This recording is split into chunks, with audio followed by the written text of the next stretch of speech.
Birkaç sene önce Özbekistan'a ata yurdumuza gelmiştim. O zaman bu Bir necha yillar avval ota yurtimiz bo'lgan O'zbekistonga kelgan edim. O'shanda Samarqand, Buxoro, Toshkent shaharlarida bo'lib, ulamolarning maqbaralari hamda madrasalarini ziyorat qilgan edik.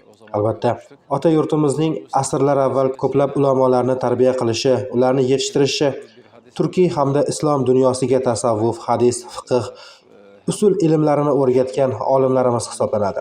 Men har doim shu gapni qaytaraman. Agar bir tuproq ostida ulamo bo'lsa yoki shahidlarning qoni oqqan makon bo'lsa, u yer yana qaytadan uyg'onadi va ilmda yangidan taraqqiy topadi. Ona vatanimiz, ota yurtimiz hisoblangan O'zbekistonning so'nggi yillardagi yutuqlari bizni juda xursand qilyapti. Boshida Prezident Shavkat Mirziyoyev bo'lgan o'zbek xalqining ulamolarning qabrlarini qaytadan rekonstruksiya qilib, yonida yangi zamonaviy masjidlarni qurishi juda chiroyli ish hisoblanib, dunyo xalqlarining O'zbekistonga bo'lgan e'tiborlarini yanada orttirmoqda.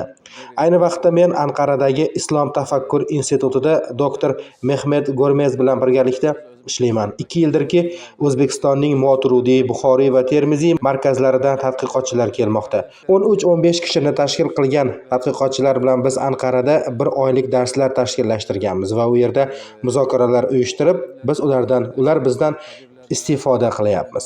Yana bir narsani ta'kidlab o'tishim kerak. O'zbekiston bu yangi taraqqiyotining boshlang'ichida turibdi. Chunki ko'rayapman, yosh tadqiqotchilar bor. Bu yo'lda biz Turkiya o'laroq qo'limizdan kelgan nima ish bo'lsa, uni qilishga tayyormiz.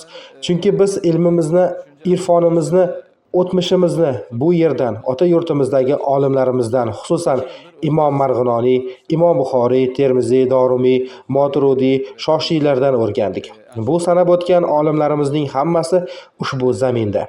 Biz ularning oldida qarzdormiz va bu qarzni o'tashga har doim tayyormiz. Biz nima o'rgangan bo'lsak, ulardan o'rgandik. O'rgangan ilmlarimizni O'zbekistonning yosh tadqiqotchilariga o'rgatishga hozirmiz.